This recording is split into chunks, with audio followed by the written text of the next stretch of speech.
Picture this. You are lying on a straw mattress in a drafty stone cottage in Yorkshire, England, in the winter of 1347 AD. The wind howls through gaps in the timber walls, and your breath forms small clouds in the frigid air. Beside you, your husband's calloused hand finds yours beneath the rough wool blanket. But this moment of tenderness is interrupted by the wet cough of your mother-in-law, who sleeps barely 3 feet away on her own pallet. Beyond her, your 2 young children shift restlessly in their shared bed, and in the corner, the pregnant sow that will feed your family through spring grunts softly in her pen. This is intimacy in the medieval world, stolen moments between the snores of relatives, whispered endearments masked by the crackling of dying embers, and the constant awareness that every gesture, every touch, every breath is witnessed by someone. Privacy, as we understand it today, simply did not exist. The very concept would have been as foreign to a 14th century peasant as flying to the moon. Before diving into these forgotten stories of survival and suffering, if you enjoy learning about the hidden truths of history, consider hitting that like button and subscribing for more content like this. And please comment below to let me know where you're listening from. I find it incredible that we're exploring these ancient stories together from different parts of the world, connected across time and space by our shared curiosity about the past. The single-room dwelling where you lie was home to perhaps 8 or 10 people spanning 3 generations. Your husband's elderly father occupies the place of honor nearest the hearth, his arthritic joints requiring warmth. The unmarried brother sleeps on the floor beside the door, ready to defend the household. 2 servants, if you're fortunate enough to afford them, curl up in the barn with the animals when the weather permits. But during the harshest months, they too crowd into this space barely larger than a modern apartment bedroom. Yet somehow, within this maze of humanity, married couples found ways to express their love, to conceive children, to maintain the bonds that held families together. The methods they developed were born of necessity, refined through generations, and passed down through whispered instructions from mother to daughter, father to son. The architecture of medieval homes reflected this reality. Even among the wealthy, the great hall served as the communal living space where the entire household gathered. The lord and lady might retreat to a solar, a private chamber, but even these rooms often housed multiple family members. Archaeological evidence from 13th century manor houses in England reveals that most bedchambers contain multiple beds, sometimes separated by nothing more than hanging tapestries or wooden screens. In the peasant cottage, space was even more precious. The single room served as kitchen, workshop, dining hall, and bedroom. The hearth provided the only source of heat and light, making it the natural gathering place for all activities. Furniture was minimal, perhaps a table that could be disassembled when not in use, a few stools, and the precious beds that represented significant investments for most families. The bed itself was a marvel of medieval engineering, designed not for comfort but for survival. The frame was built high off the ground to avoid drafts and rodents. The mattress, a generous term for what was often little more than a sack filled with straw, feathers, or rags, was covered with whatever fabric the family could afford. The wealthy might have linen sheets, while the poor made do with rough wool or hemp. Multiple families often owned a single set of bed linens, washed perhaps once a month if water was available. But the physical constraints were only part of the challenge. Medieval society operated according to strict social hierarchies and codes of conduct that governed every aspect of daily life. The church taught that sexual desire was sinful, to be indulged only within marriage, and only for the purpose of procreation. Public displays of affection were frowned upon, and marital relations were expected to be conducted with discretion and modesty. These moral constraints created a complex web of unspoken rules and subtle communications. A married couple might signal their intentions through seemingly innocent gestures, a lingering touch when passing a cup of ale, a meaningful glance across the hearth, a whispered comment about checking the animals in the barn. These coded messages had to be interpreted correctly by the intended recipient, while remaining invisible to the watchful eyes of parents, siblings, and servants. The timing of intimate moments required careful choreography. Most households followed a rhythm dictated by the seasons and the demands of agricultural life. During harvest time, when everyone worked from dawn to dusk, exhaustion often trumped desire. Winter brought its own challenges, the cold that made undressing dangerous, the early darkness that compressed all activities into a few precious hours around the fire, and the close quarters that made every sound audible to sleeping family members. Spring offered the best opportunities for privacy. As the weather warmed and the days lengthened, couples could escape to the fields under the pretense of checking crops or gathering herbs. The forest provided secluded spots for clandestine meetings, though these excursions carried risks, bandits, wild animals, and the ever-present threat of discovery by neighbors who might gossip or report suspicious behavior to local authorities. Summer brought its own rhythm of opportunity and constraint. The long days of agricultural work meant that couples might find themselves alone in the fields during the heat of midday when others sought shade. But the harvest season also brought additional laborers, hired hands, relatives from neighboring villages, and migrant workers who further crowded the already cramped living spaces. The church calendar imposed additional restrictions on intimate relations. The medieval Catholic Church designated numerous feast days, fast days, and periods of penance during which marital relations were forbidden. Advent, Lent, and the weeks surrounding major religious holidays were times of mandatory abstinence. Even within marriage, couples were expected to refrain from sexual activity on Wednesdays, Fridays, and Sundays, leaving only 4 days a week when intimacy was religiously sanctioned. Pregnancy brought its own set of challenges and opportunities. Church doctrine decreed that sexual relations should cease once a woman was visibly pregnant, and the period of purification after childbirth, typically 40 days, further restricted intimacy. Yet these same periods of enforced celibacy created anticipation and longing that intensified the eventual reunion. The midwife played a crucial role in managing these intimate aspects of married life. She was often the only person in the community with detailed knowledge of female anatomy and reproductive cycles. Her advice on timing, positioning, and contraception was sought secretly by women who dared not discuss such matters openly. The midwife's presence in the home during childbirth also provided one of the few opportunities for frank discussions about marital intimacy, conducted in whispered conversations while the laboring woman's husband and male relatives waited anxiously outside. Children presented perhaps the greatest challenge to marital privacy. In most medieval households, children slept in the same room as their parents well into adolescence. The concept of separate bedrooms for children was unknown except among the very wealthy. Young children were often oblivious to their parents' intimate moments, but older children posed a more delicate problem. The solution was a complex system of education and willful ignorance. Children learned to sleep deeply, to ignore certain sounds and movements, and to understand that some activities were strictly for adults. Parents developed techniques for minimal movement and maximum silence, conducting their intimate lives in a space smaller than a whisper. The church bed curtains served multiple purposes beyond warmth and privacy. These heavy fabrics, often the most expensive item in a peasant household, created a psychological barrier that allowed couples to imagine themselves alone even when surrounded by family members. The curtains muffled sound and blocked sightlines, creating a cocoon of relative intimacy within the communal space. But even within this enclosed space, couples had to navigate the physical challenges of medieval life. Bodies that had been unwashed for weeks or months, clothing that served as both daywear and nightwear, and the constant presence of insects and vermin made physical intimacy a carefully orchestrated affair. The luxury of bathing was reserved for special occasions, perhaps once a month for the wealthy, far less frequently for the poor. The seasonal rhythms of medieval life created natural patterns of intimacy. Winter nights were long and cold, making the shared warmth of the marriage bed a practical necessity as much as an emotional desire. Spring brought the renewal of life and energy after the hardships of winter. Summer offered opportunities for outdoor privacy, while autumn's harvest celebrations provided rare moments of communal joy and relaxation. Economic pressures also influenced intimate relationships. In times of scarcity, the physical demands of survival could overwhelm emotional needs. Hunger, cold, and exhaustion were powerful dampeners of desire. Conversely, periods of relative prosperity, after a good harvest or successful trading venture, might bring renewed energy and optimism that translated into more affectionate relationships. The role of alcohol in medieval intimacy cannot be overlooked. Beer and ale were safer to drink than water in many areas, making mild intoxication a common state. Wedding celebrations, harvest festivals, and religious holidays provided opportunities for couples to relax their usual restraints under the influence of alcohol.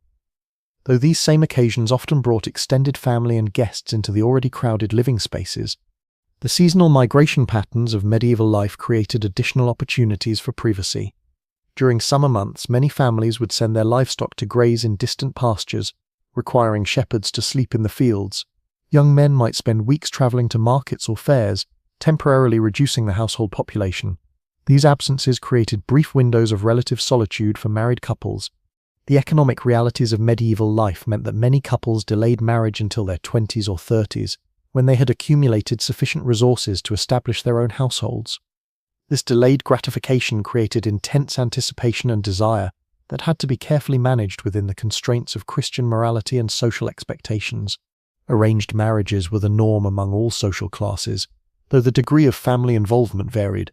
Even in arranged unions, couples were expected to develop affection and compatibility over time. The intimacy that developed in these relationships was often deeper and more enduring than the passionate romances celebrated in medieval literature, precisely because it was forged in the crucible of shared hardship and mutual dependence.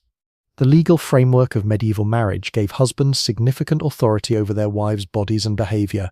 Canon law required wives to submit to their husbands' sexual demands, while simultaneously restricting those demands to reasonable frequency and purpose. These contradictory expectations created tension and ambiguity that couples had to navigate privately. The medieval understanding of female sexuality was heavily influenced by classical medical texts and Christian theology. Women were believed to be naturally more lustful than men, requiring constant vigilance and control. Yet the same texts acknowledged that female pleasure was necessary for conception, creating a complex web of desire and guilt that permeated intimate relationships. The practice of bundling, where courting couples were allowed to sleep in the same bed while fully clothed and sometimes bound together, demonstrates the elaborate methods medieval society developed to manage sexual desire within moral constraints. This practice, common in Northern Europe, allowed young people to experience physical closeness while theoretically preserving their virginity. Contraception, though officially condemned by the Church, was practiced throughout medieval Europe. Women passed down knowledge of herbs and techniques that could prevent pregnancy or terminate early pregnancies. This underground network of feminine wisdom operated in whispered conversations between mothers and daughters, midwives and patients, creating a parallel system of knowledge that challenged official religious doctrine. The medieval concept of courtly love, popularized in literature and song, created an idealized vision of romantic relationships that bore little resemblance to the reality of married life. These literary fantasies served as both inspiration and torment for couples trying to find romance within the constraints of their daily lives. The architectural evolution of medieval homes reflected changing attitudes toward privacy and intimacy.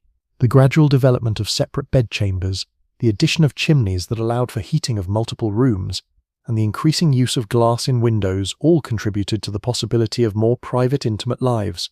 However, these improvements were limited to the wealthy and came slowly over several centuries. The Black Death of 1347-1351 AD fundamentally altered the dynamics of medieval households. The massive population loss meant that surviving families often had more space and resources than their predecessors. The psychological impact of widespread death also changed attitudes toward pleasure and intimacy, as people sought comfort and connection in the face of mortality. Religious reform movements throughout the medieval period created additional pressures on intimate relationships. The rise of mystical Christianity, with its emphasis on spiritual marriage and celibacy, created new models of relationship that challenged traditional notions of marital intimacy. Some couples attempted to live as spiritual siblings, renouncing physical relations while maintaining emotional bonds. The guild system that dominated medieval urban life created new patterns of household organization. Master craftsmen, their wives, journeymen and apprentices, often lived and worked in the same building, creating complex hierarchies of authority and intimacy. The master's wife might find herself responsible for managing the emotional and physical needs of young men far from their families, while maintaining appropriate boundaries and preserving her own marital relationship. The medieval understanding of time differed significantly from our modern conception. Without clocks, daily rhythms were determined by the sun, the church bells, and the natural cycles of work and rest. This organic approach to time created opportunities for spontaneous intimacy, but also made it difficult to plan private moments in advance. The role of music and storytelling in medieval intimacy cannot be underestimated. In a world without written entertainment, couples often shared songs, poems, and stories as forms of emotional connection. The bardic tradition of romantic ballads provided a vocabulary for expressing feelings that might otherwise have remained unspoken. The medieval kitchen, with its central hearth and communal cooking arrangements, was often the heart of household intimacy. Couples working together to prepare meals, sharing tastes of food, and managing the complex logistics of feeding a large household developed a wordless communication and physical coordination that translated into their private moments. The ritual of going to bed in a medieval household was a complex choreography involving multiple family members. The order in which people retired, the arrangement of bedding, and the careful management of the dying fire all required coordination and understanding. Within this routine, couples had to find moments for private connection without disrupting the household's rhythm.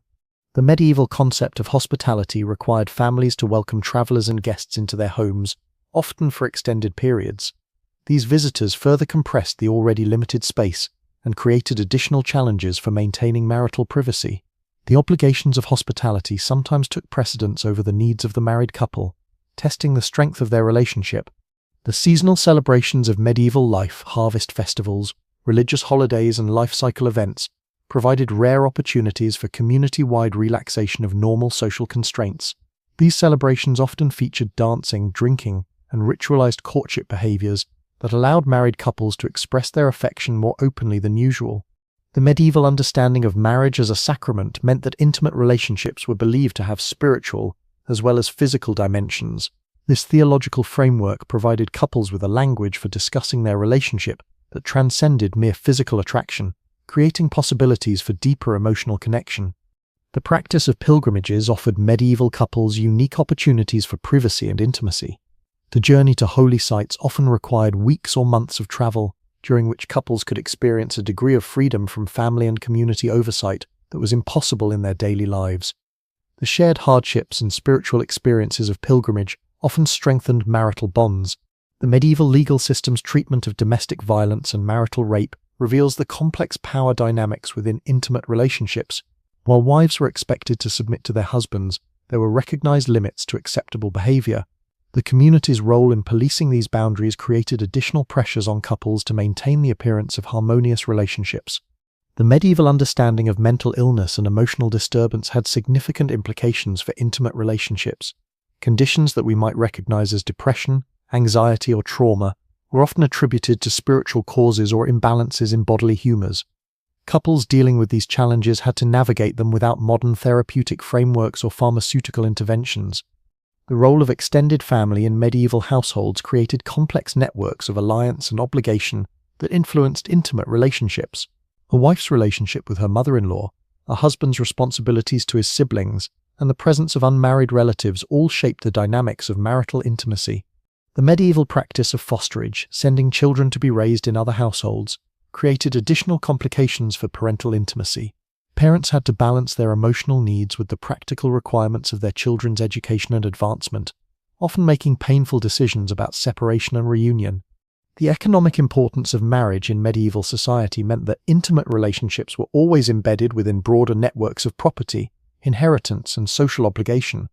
Couples had to navigate their personal desires within the context of family expectations and community standards. The medieval understanding of the body and its functions influenced intimate relationships in ways that are difficult for modern people to comprehend. The lack of privacy for basic bodily functions, the communal nature of hygiene practices, and the different standards of modesty all shaped how couples experienced physical intimacy. The role of godparents and spiritual relationships in medieval society created additional layers of social obligation that influenced intimate relationships. These quasi-familial bonds extended the network of people who might have legitimate interests in a couple's private life. The medieval practice of rough music, community-organized public shaming of couples who violated social norms, created powerful incentives for maintaining the appearance of appropriate marital behavior. This community surveillance system meant that intimate relationships were never truly private, even within the confines of the home. The seasonal rhythms of medieval religious life created natural patterns of intimacy and abstinence that couples had to navigate. The Church's teaching that certain times were more appropriate for marital relations created a complex calendar of spiritual and physical obligations. The medieval understanding of conception and pregnancy influenced intimate relationships in ways that reflected both scientific ignorance and theological conviction. The belief that maternal thoughts and experiences could influence the unborn child created additional pressures on pregnant women and their husbands. The practice of wet nursing among the wealthy created unique challenges for marital intimacy.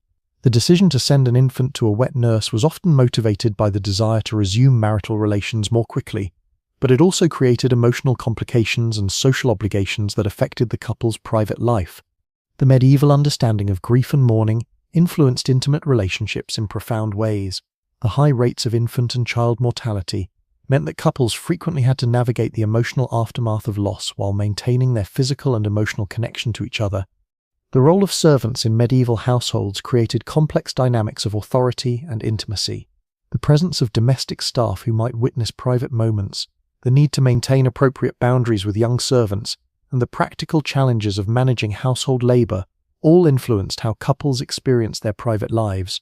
The medieval practice of arranged remarriage after the death of a spouse created unique challenges for developing new intimate relationships. Widows and widowers had to navigate the emotional complexities of forming new bonds while honoring the memory of their deceased partners. The medieval understanding of sin and redemption influenced intimate relationships in ways that created both constraint and possibility. The belief that marital intimacy could be sanctified through proper intention and behavior provided couples with a theological framework for understanding their physical relationship. The role of confession in medieval spiritual life meant that intimate relationships were subject to clerical scrutiny and guidance. The requirement to confess sexual sins to a priest created additional pressures on couples to conform to religious expectations while maintaining their private bond. The medieval practice of spiritual friendship, intense emotional bonds between individuals of the same sex, created complex dynamics within households that influenced marital relationships. These friendships provided emotional outlets that both complemented and sometimes competed with spousal bonds. The medieval understanding of honor and reputation influenced intimate relationships in ways that extended far beyond the private sphere. A couple's ability to maintain the appearance of proper marital behavior was essential to their social standing and economic opportunities. The seasonal patterns of medieval warfare created unique challenges for maintaining intimate relationships. The departure of men for military campaigns, the arrival of soldiers seeking shelter, and the constant threat of violence all influenced how couples experienced their private lives. The medieval practice of apprenticeship and service created complex household dynamics that influenced intimate relationships. The presence of young people from other families, the responsibilities of masters and mistresses for their charges, and the emotional complications of quasi-parental relationships all shaped the context of marital intimacy. The medieval understanding of old age and its effects on intimate relationships reflected both practical realities and cultural expectations. The belief that sexual desire naturally diminished with age provided couples with a framework for understanding changes in their physical relationship over time. The role of magic and folk beliefs in medieval culture influenced intimate relationships in ways that often conflicted with official religious teaching. The use of love potions, fertility charms, and protective amulets created alternative frameworks for understanding and managing marital intimacy. The medieval practice of pilgrimage created unique opportunities for spiritual and physical intimacy. The shared experience of religious devotion, the temporary freedom from social constraints, and the physical demands of travel all influenced how couples related to each other during these journeys. The medieval understanding of dreams and their significance influenced intimate relationships in ways that reflected both psychological insight and theological conviction. The belief that dreams could reveal divine will or demonic temptation created additional layers of meaning in couples' private experiences. The seasonal celebrations of medieval life provided rare opportunities for community-wide relaxation of normal social constraints. These festivals often featured ritualized courtship behaviors, dancing, and drinking that allowed married couples to express their affection more openly than usual. The medieval practice of dowry and bride price created economic frameworks for intimate relationships that influenced how couples understood their mutual obligations. The exchange of property and resources at marriage created practical bonds that complemented emotional connections.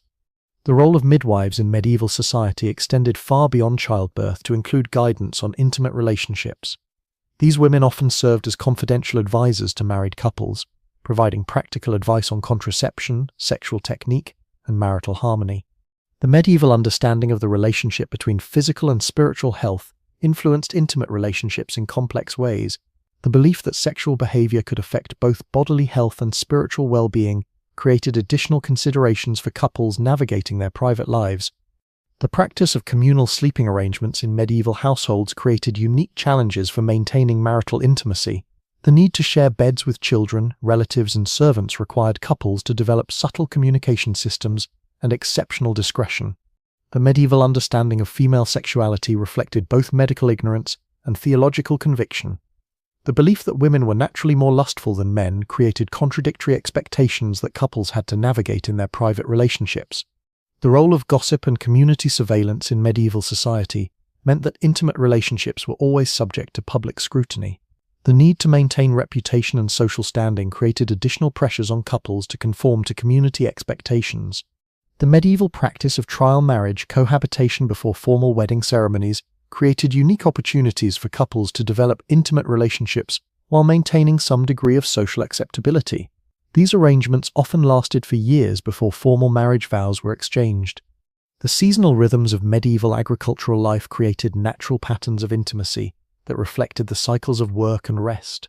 The intense labor of harvest time, the relative leisure of winter, and the renewal of spring all influenced how couples experienced their private relationships. The medieval understanding of conception and pregnancy influenced intimate relationships in ways that reflected both scientific ignorance and cultural expectation. The belief that conception required female pleasure created unique pressures and opportunities for couples navigating their physical relationship. The role of extended family in medieval households created complex networks of obligation and affection that influenced intimate relationships. The presence of parents, siblings, and other relatives required couples to balance their private needs with family responsibilities. The medieval practice of fosterage and apprenticeship created unique challenges for maintaining family bonds and intimate relationships. The need to send children away for education and training often separated couples from their offspring for extended periods. The seasonal patterns of medieval religious observance created natural rhythms of intimacy and abstinence that couples had to navigate. The Church's designation of certain periods as inappropriate for marital relations required careful timing and self-control. The medieval understanding of the body and its functions influenced intimate relationships in ways that are difficult for modern people to comprehend. The lack of privacy for basic bodily functions and the communal nature of hygiene practices created unique challenges for maintaining romantic connection.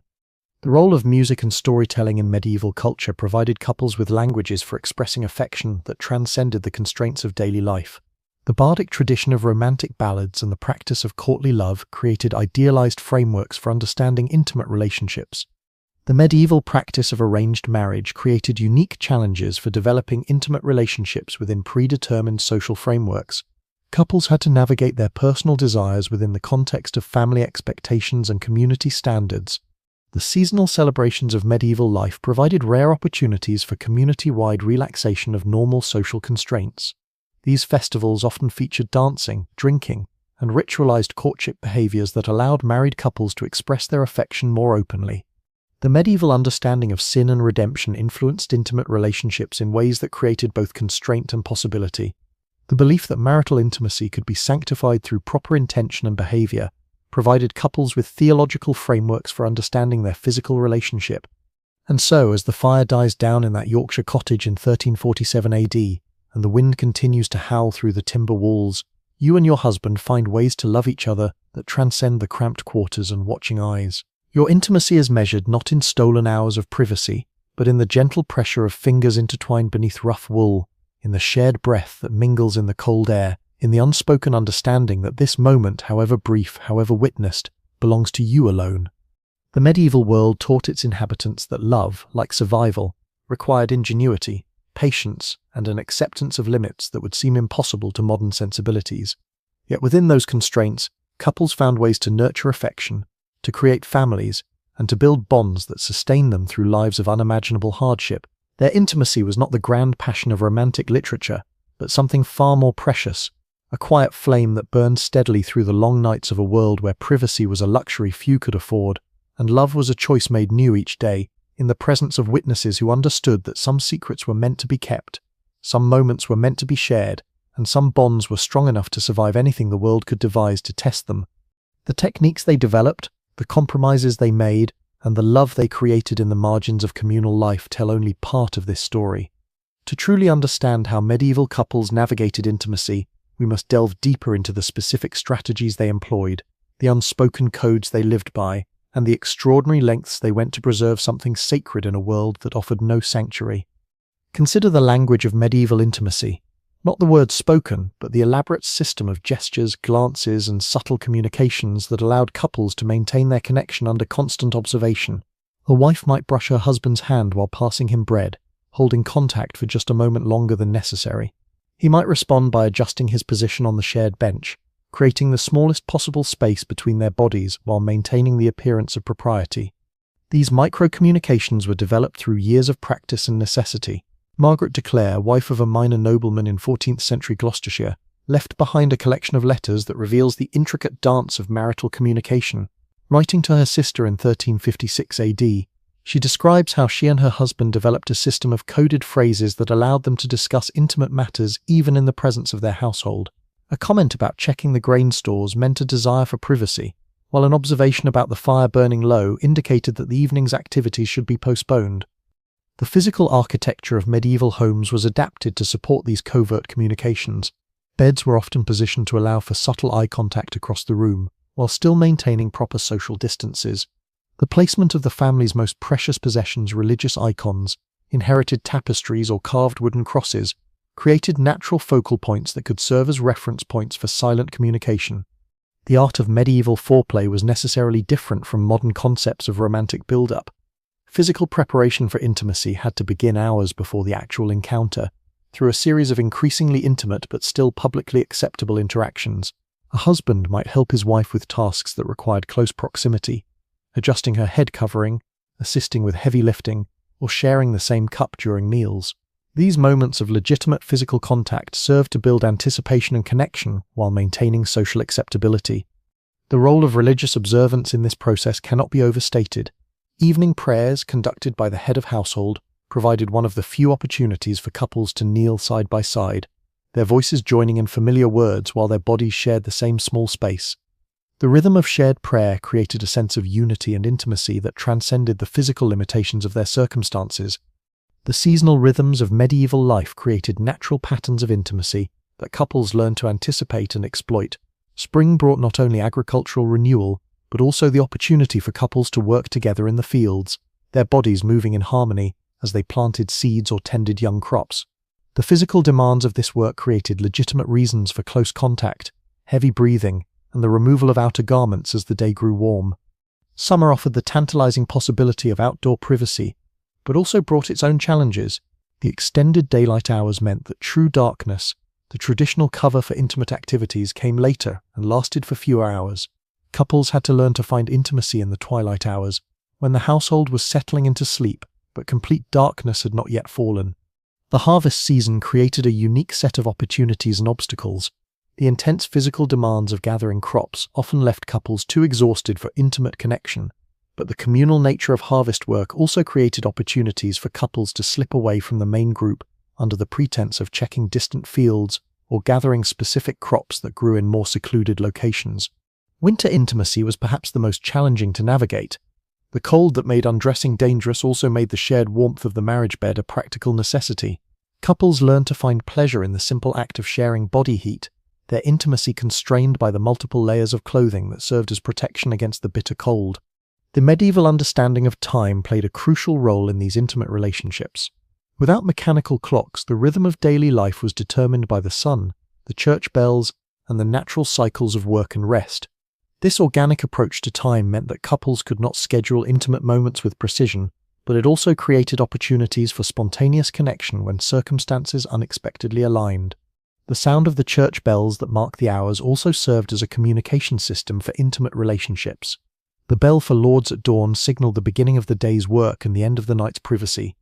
The bell for vespers in the evening marked the approach of the time when intimate activities might be possible. Couples learned to interpret these oral cues as part of the complex choreography of their private lives. The medieval practice of communal bathing created unique opportunities for marital intimacy. Though full immersion baths were rare luxuries, the weekly ritual of washing face and hands provided couples with legitimate reasons to handle each other's bodies with care and attention. The act of helping a spouse wash their hair or clean hard-to-reach areas became a form of intimate service that was both practical and emotionally meaningful. The preparation of food offered another avenue for intimate connection. In a world where hunger was a constant threat, the act of sharing specially prepared foods became a form of love language. A wife might save the choicest portions of meat for her husband, or a husband might surprise his wife with honey or other rare delicacies obtained through trade. These food-based expressions of affection were both publicly acceptable and privately meaningful. The medieval understanding of scent and its role in attraction created additional layers of intimate communication. In a world where bathing was infrequent and deodorants unknown, couples learned to recognize and find comfort in each other's natural scents. The sharing of clothes, bedding, and personal items created a sensory intimacy that bound couples together, even when physical contact was impossible. The role of touch in medieval marriages extended far beyond sexual contact. The simple act of grooming, removing lice from hair, treating wounds, or applying herbal remedies provided couples with opportunities for tender physical connection that was both necessary and intimate. These acts of care were often performed in the presence of other family members, making them publicly acceptable while privately meaningful. The medieval understanding of fertility and conception influenced intimate relationships in ways that created both pressure and opportunity. The belief that conception required female pleasure meant that husbands had incentive to ensure their wives' satisfaction, but it also created pressure to perform under circumstances that were far from ideal. The timing of intimate encounters often had to be coordinated with the woman's menstrual cycle, adding another layer of complexity to an already challenging situation. The practice of medieval contraception, though officially condemned by the Church, created underground networks of knowledge and mutual support among married women. The sharing of herbal remedies, timing strategies, and other techniques for preventing pregnancy was conducted in whispered conversations between trusted female friends and relatives. This clandestine knowledge network provided couples with some degree of control over their reproductive lives, even within the constraints of religious doctrine. The medieval understanding of dreams and their significance influenced intimate relationships in ways that reflected both psychological insight and theological conviction. Dreams were believed to reveal divine will, demonic temptation, or the hidden desires of the heart. Couples often shared their dreams with each other, creating a form of intimacy that transcended the physical limitations of their daily lives. The role of storytelling in medieval culture provided couples with another avenue for intimate connection. The sharing of tales, whether religious parables, romantic ballads, or family histories, created opportunities for couples to express their values, fears, and hopes in ways that might be difficult to communicate directly. The act of listening to a beloved partner's voice in the darkness, even surrounded by sleeping family members, created a form of auditory intimacy that was both private and profound. The medieval practice of pilgrimage offered married couples unique opportunities for intimacy that were impossible in their daily lives. The journey to holy sites often required weeks or months of travel, during which couples could experience a degree of freedom from family and community oversight that was otherwise unimaginable. The shared hardships of travel, sleeping under the stars, walking long distances, facing dangers together, created bonds of mutual dependence and shared experience that deepened their intimate connection. The physical demands of pilgrimage also created legitimate reasons for couples to care for each other's bodies in ways that would be inappropriate in their home communities. The treatment of blistered feet, the sharing of limited food and water, and the need to provide comfort during illness or injury all created opportunities for intimate service and care. The spiritual dimension of pilgrimage added another layer to these intimate experiences. The belief that the journey itself was a form of penance and spiritual purification meant that couples could approach their physical relationship with a sense of religious purpose and divine blessing. The achievement of the pilgrimage goal, reaching the holy site, was often celebrated with expressions of joy and gratitude that included physical intimacy. The medieval understanding of marriage as a sacrament meant that intimate relationships were believed to have spiritual as well as physical dimensions. This theological framework provided couples with a vocabulary for discussing their relationship that transcended mere physical attraction. The belief that marital love was a reflection of divine love created possibilities for deeper emotional and spiritual connection. The practice of spiritual direction, where married couples sought guidance from religious advisors, created formal channels for discussing intimate relationships within a religious framework. While these conversations were often conducted separately with husband and wife, they provided couples with shared vocabulary and understanding about the spiritual significance of their physical relationship. The medieval understanding of the body as a temple of the Holy Spirit created complex attitudes toward physical intimacy. The belief that the body was sacred meant that intimate relationships should be conducted with reverence and respect, but it also created anxiety about the potential for sinful pleasure. Couples had to navigate these theological complexities while maintaining their physical and emotional connection. The role of confession in medieval spiritual life meant that intimate relationships were subject to clerical scrutiny and guidance. The requirement to confess sexual sins to a priest created additional pressure on couples to conform to religious expectations, but it also provided opportunities for couples to receive guidance and absolution for their struggles with desire and temptation. The medieval practice of spiritual friendship created complex dynamics within households that influenced marital relationships. These intense emotional bonds between individuals of the same sex provided outlets for intellectual and spiritual connection that complemented spousal relationships. The balance between spiritual friendship and marital intimacy required careful navigation to avoid jealousy or social scandal. The seasonal patterns of medieval religious observance created natural rhythms of intimacy and abstinence that couples had to learn to navigate. The Church's designation of Advent, Lent, and other periods as inappropriate for marital relations required couples to develop strategies for maintaining emotional connection during times of physical separation. The medieval understanding of suffering as a path to spiritual growth influenced how couples approached the challenges of intimate relationships. The belief that hardship could lead to greater spiritual understanding meant that couples might interpret their struggles with privacy and intimacy as opportunities for spiritual development, rather than simply as problems to be solved. The practice of medieval mysticism created alternative models of intimate relationship that challenged conventional notions of marriage. The example of spiritual marriages, where couples renounced physical relations while maintaining emotional bonds, provided some couples with frameworks for understanding their relationship in purely spiritual terms.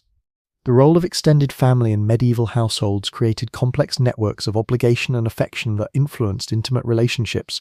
The presence of parents, siblings, and other relatives meant that couples had to balance their private needs with family responsibilities and expectations.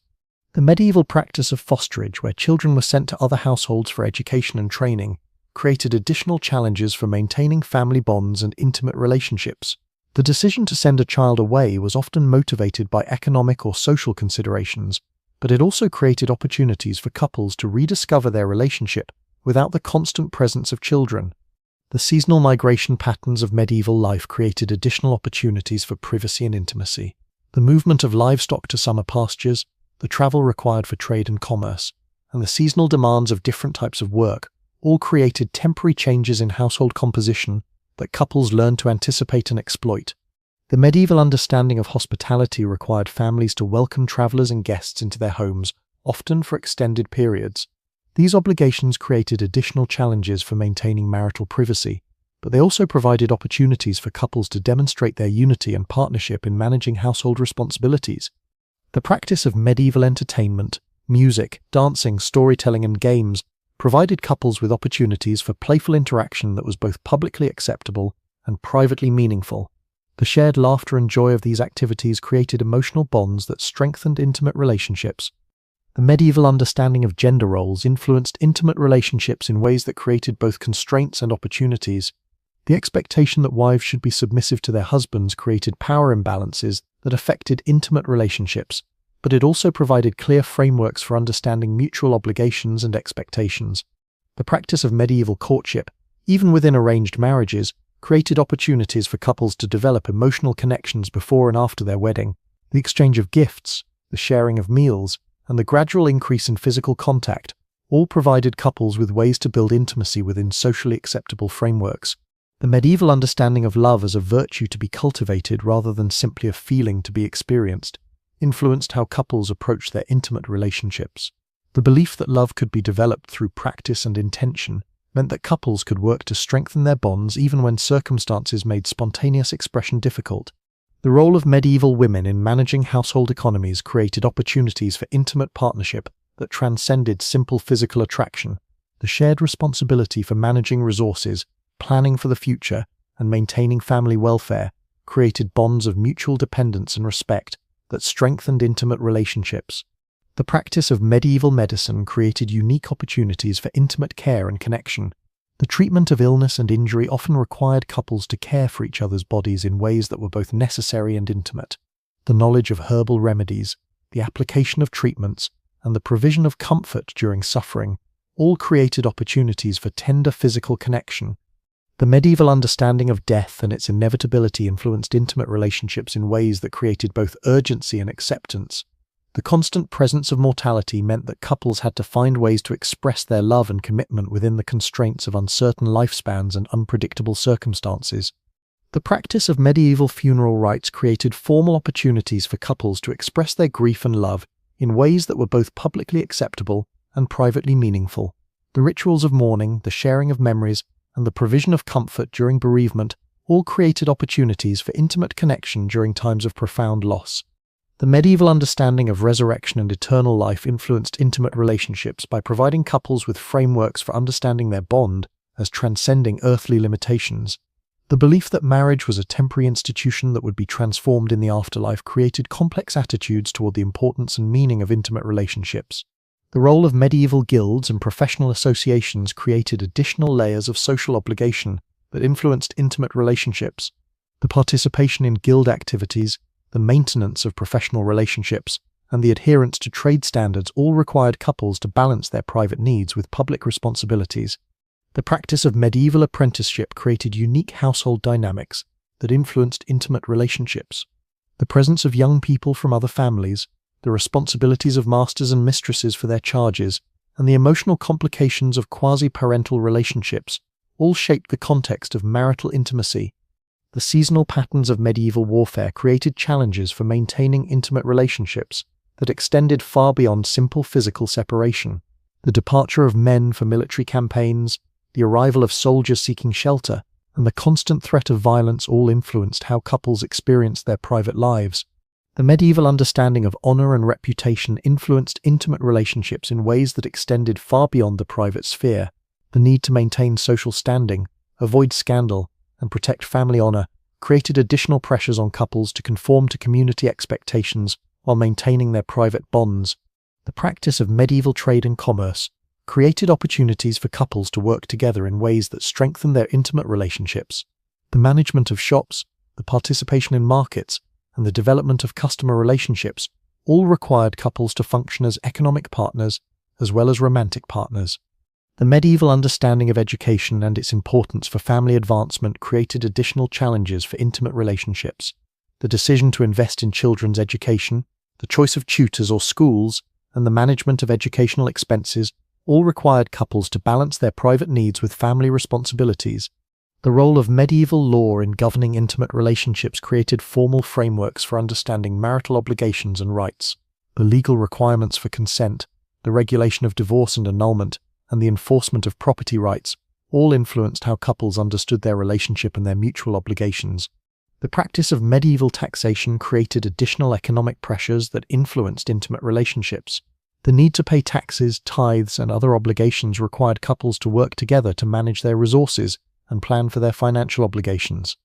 The medieval understanding of social mobility and its possibilities influenced intimate relationships by creating shared goals and aspirations.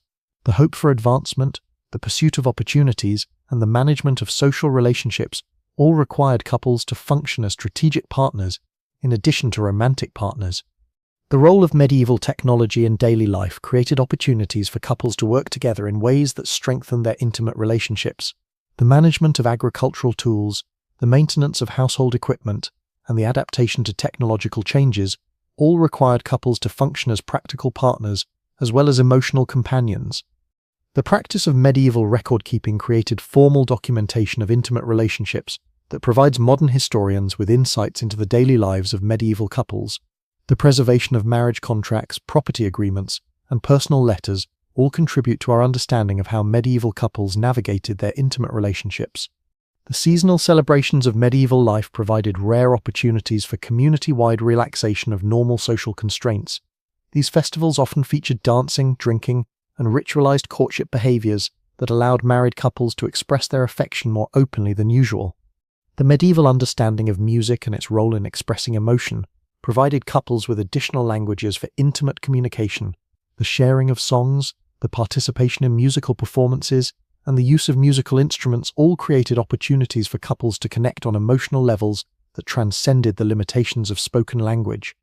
The practice of medieval letter writing for those who possessed literacy created opportunities for intimate communication that could transcend physical separation. The exchange of written messages, the preservation of correspondence, and the development of private codes and references all provided couples with ways to maintain their connection even when circumstances kept them apart. The medieval understanding of astronomy and its influence on human affairs created additional frameworks for understanding intimate relationships. The belief that celestial movements affected human behavior and emotions provided couples with explanations for the rhythms and changes in their relationship that went beyond simple personal preference. The role of medieval superstition and folk belief in daily life created additional layers of meaning and ritual around intimate relationships. The use of charms, the observance of lucky and unlucky days, and the practice of protective rituals all provided couples with ways to understand and influence their intimate connection. The practice of medieval gift-giving created opportunities for couples to express their affection in ways that were both publicly acceptable and privately meaningful. The exchange of personal items, the creation of handmade objects, and the provision of special foods or treats all served as languages of love that could operate within the constraints of medieval social expectations. The medieval understanding of memory and its importance for maintaining relationships created additional pressures and opportunities for intimate connection. The need to remember important dates, shared experiences, and mutual obligations all required couples to maintain active engagement with their relationship history and shared identity. The practice of medieval storytelling provided couples with opportunities to create shared narratives about their relationship that could strengthen their intimate bond. The development of private jokes, the sharing of family stories, and the creation of mutual mythology all provided couples with ways to understand their relationship as unique and special. The seasonal rhythms of medieval religious life created natural patterns of intimacy that reflected the Church's understanding of appropriate times for different types of spiritual and physical activity. The observance of feast days, fast days, and periods of penance all influenced how couples experienced their intimate relationship within the broader context of Christian life. The medieval understanding of community and its role in supporting individual relationships created networks of mutual obligation and support that influenced intimate relationships. The participation in community activities, the provision of mutual aid, and the maintenance of neighborhood relationships all required couples to balance their private needs with their public responsibilities. The practice of medieval dispute resolution created formal mechanisms for addressing conflicts that might arise within intimate relationships. The use of mediation, the intervention of religious authorities, and the application of customary law all provided couples with ways to resolve their differences without destroying their relationship. The medieval understanding of virtue and its cultivation influenced intimate relationships by providing couples with shared goals and standards for their behavior. The pursuit of Christian virtues, the avoidance of sin, and the development of moral character all created frameworks for understanding the purpose and meaning of intimate relationships. The role of medieval literature and its portrayal of love and romance created cultural expectations and ideals that influenced how couples understood their intimate relationships. The example of courtly love, the celebration of romantic devotion, and the exploration of the tensions between passion and duty all provided couples with vocabularies for understanding their own experiences. The practice of medieval pilgrimage created opportunities for couples to experience their relationship in new contexts that could deepen their intimate connection. The shared journey, the common goal, and the temporary freedom from normal social constraints all provided couples with ways to rediscover and strengthen their bond. The medieval understanding of healing and its connection to spiritual well-being influenced intimate relationships by creating opportunities for couples to care for each other in ways that were both practical and emotionally meaningful. The treatment of illness, the provision of comfort during suffering, and the celebration of recovery all created opportunities for intimate connection and mutual service. The seasonal patterns of medieval agricultural life created natural rhythms of work and rest that influenced intimate relationships. The intense activity of planting and harvest seasons, the relative leisure of winter months, and the renewal of spring all provided couples with different opportunities and challenges for maintaining their intimate connection. The medieval understanding of time and its passage influenced intimate relationships by creating awareness of the temporary nature of earthly life and the importance of making the most of available opportunities for connection and love. The recognition of mortality, the appreciation of present moments, and the hope for eternal reunion all shaped how couples approached their intimate relationships. The practice of medieval hospitality created opportunities for couples to demonstrate their unity and partnership in ways that strengthened their intimate bond. The welcome of guests, the provision of food and shelter, and the maintenance of household harmony all required couples to function as effective partners while maintaining their private connection. The medieval understanding of weather and its effects on daily life created additional challenges and opportunities for intimate relationships. The need to adapt to seasonal changes, the management of weather-related hardships, and the celebration of favorable conditions all influenced how couples experienced their intimate connection within the broader context of survival and prosperity. The role of medieval animals in daily life created additional contexts for intimate relationships that reflected the interconnectedness of human and natural worlds. The care of livestock, the management of working animals, and the appreciation of pets all provided couples with opportunities to express their nurturing instincts and their capacity for care and responsibility. The practice of medieval craftsmanship created opportunities for couples to work together in ways that combined practical necessity with artistic expression. The creation of household objects, the maintenance of tools and equipment, and the development of skilled techniques all provided couples with ways to collaborate that strengthened their intimate partnership. The medieval understanding of beauty and its role in human experience influenced intimate relationships by creating shared appreciation for the aesthetic dimensions of life. The enjoyment of music, the appreciation of visual beauty, and the celebration of artistic achievement all provided couples with ways to connect on levels that transcended the merely practical aspects of their relationship. The seasonal celebrations of medieval life provided opportunities for couples to participate in community activities that strengthened their intimate bond while fulfilling their social obligations. The observance of religious holidays, the participation in seasonal festivals, and the maintenance of cultural traditions all created context for couples to express their unity and shared identity. The medieval understanding of mystery and its role in human experience influenced intimate relationships by creating awareness that some aspects of love and connection transcended rational understanding. The acceptance of mystery, the appreciation of the unknown, and the celebration of the inexplicable all provided couples with ways to approach their intimate relationship with wonder and reverence. The practice of medieval prayer and meditation created opportunities for couples to share spiritual experiences that deepened their intimate connection. The participation in religious services, the observance of private devotions, and the development of spiritual disciplines all provided couples with ways to connect on levels that transcended the purely physical aspects of their relationship. The medieval understanding of light and darkness and their symbolic significance influenced intimate relationships by creating awareness of the sacred dimensions of physical intimacy. The association of light with divine presence, the understanding of darkness as both mystery and danger, and the appreciation of the interplay between illumination and shadow all provided couples with rich symbolic vocabularies for understanding their intimate experiences. The seasonal rhythms of medieval life created natural patterns of intimacy that reflected the deep connection between human relationships and the natural world. The renewal of spring, the abundance of summer, the harvest of autumn, and the rest of winter all provided couples with metaphors and frameworks for understanding the cycles and changes in their intimate relationship. The medieval understanding of silence and its role in human experience influenced intimate relationships by creating appreciation for the power of wordless communication.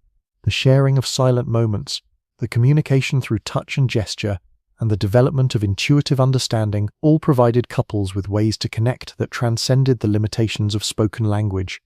The practice of medieval work and its integration with daily life created opportunities for couples to collaborate in ways that strengthened their intimate partnership. The sharing of labor, the coordination of tasks, and the achievement of common goals all provided couples with ways to express their love through practical service and mutual support. The medieval understanding of home and its significance as a sacred space influenced intimate relationships by creating awareness of the importance of creating and maintaining environments that supported love and connection. The arrangement of living spaces, the creation of beauty within practical constraints, and the establishment of routines and traditions all provided couples with ways to express their commitment to their shared life. The seasonal patterns of medieval religious observance created opportunities for couples to share spiritual experiences that deepened their intimate connection while fulfilling their religious obligations. The observance of holy days, the participation in seasonal liturgies, and the practice of seasonal devotions all provided couples with ways to understand their intimate relationship within the broader context of their faith and their community. The medieval understanding of journey and its role in human experience influenced intimate relationships by creating awareness that love itself was a form of pilgrimage that required dedication, perseverance, and faith. The appreciation of the journey as well as the destination, the acceptance of hardship as part of the path, and the celebration of milestones and achievements all provided couples with ways to understand their intimate relationship as a sacred adventure that transcended the limitations of their daily circumstances. And so, as you lie once again in that Yorkshire cottage in 1347 AD, listening to the wind howl through the timber walls and feeling your husband's calloused hand find yours beneath the rough wool blanket, you understand something that centuries of privacy and luxury have perhaps forgotten. Intimacy was never about the space you had, but about the space you created. Love was never about the silence you could buy, but about the understanding you could build in the noise.